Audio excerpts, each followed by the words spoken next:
Hello lovely people, how are you today? Welcome to my December book reviews, because books. Yay!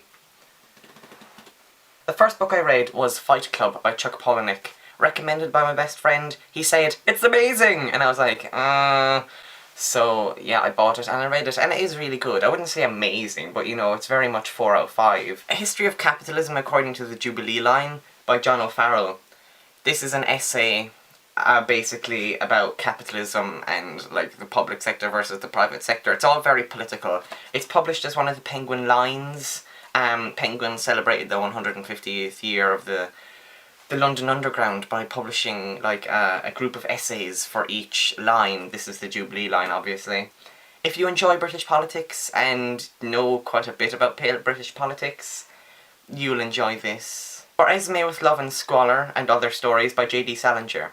Everyone seems to read Catcher in the Rye and then just read nothing else. I loved Catcher in the Rye. It's probably one of my favourite novels. Definitely at least like top 5 favourite novels ever. And I thought, hey, I've only read that, so let's read his short stories, because he didn't write any other novels. I enjoyed most of these. With most short story collections, they're very much hit and miss. The hit and miss ratio is about 50-50, to be honest.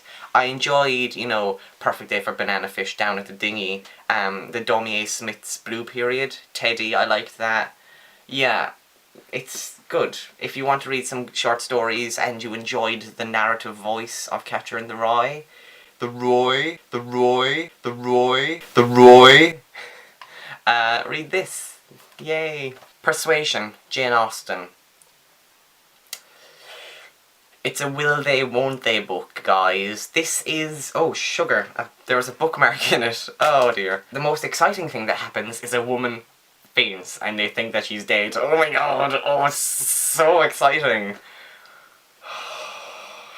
The Adventures of Sherlock Holmes by Sir Arthur Conan Doyle. This is the third in the Penguin Sherlock Holmes series that are made to look like kind of Pulp Fiction covers. They are printed in publication order, so that's how I'm reading them. It's a short story collection, and I think Sherlock Holmes is much better suited to short stories than to novels, because Studying Scarlet and The Sign of Four, which I read previously, they're good, but you know, I don't think Sherlock Holmes can really sustain a novel, and I think he really comes alive in the short stories. Most of these are very good. Some of them are a bit, oh, is that really the answer, that's it? And you're like, oh. But then you move on to another one, and it's like, oh yay, Sherlock Holmes, you're brilliant, yay. Yay. The Scarlet Letter by Nathaniel Hawthorne. Probably the most hated American classic of all time, and you know what? I loved every single word of this novel. This is amazing. This is really brilliant. I gave this 5 out of 5 stars on Goodreads. I don't give 5 out of 5 stars as often as I used to, because I don't want to have a massive 5 out of 5 star bar on Goodreads, but yeah, this deserves it. This is absolutely amazing. I want every single description of Pearl tattooed on my face. Oh my god, Nathaniel Hawthorne is such an amazing writer, and the writing in this is just flawless and amazing, and I love it, and it's brilliant. Oh my god.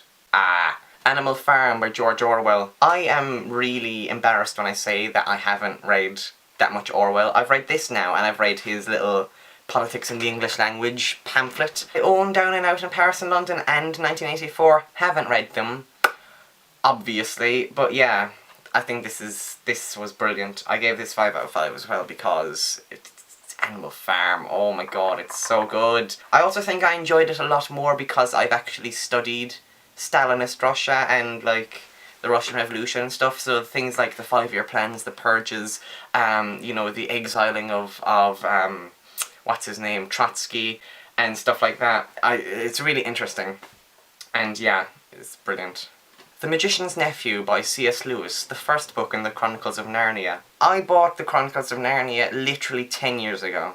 10 years ago this year I bought them. Haven't read them, so I said, yeah, may as well start now. I liked this. This is actually quite enjoyable. They're really short, and there's illustrations and stuff, so you get through them in like a sitting. It's very, very allegorical, and it's very, very in your face. But I enjoyed it a lot because it's Narnia. How could you not like Narnia? Slapstick or Lonesome No More by Kurt Vonnegut. Whenever people ask me, who my favourite author is, I always say Kurt Vonnegut. But I've only read, like, 3 of his books now.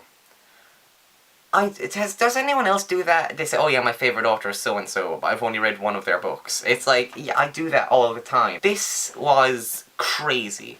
But, you know, it's Vonnegut, so, you know, it's allowed. It's just so Vonnegut.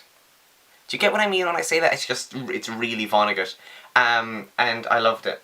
I really did. It's really good.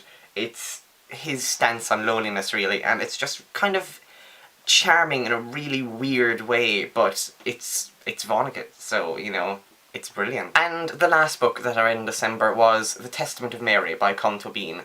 Shortlisted for the Man Booker Prize, of course, the shortest book. This was phenomenal, honestly. It's basically the story of Mary, as in Jesus' mother, recounting her point of view of, like, Jesus' death and execution and stuff like that. It's written just masterfully in the way that Colm Tóibín usually writes.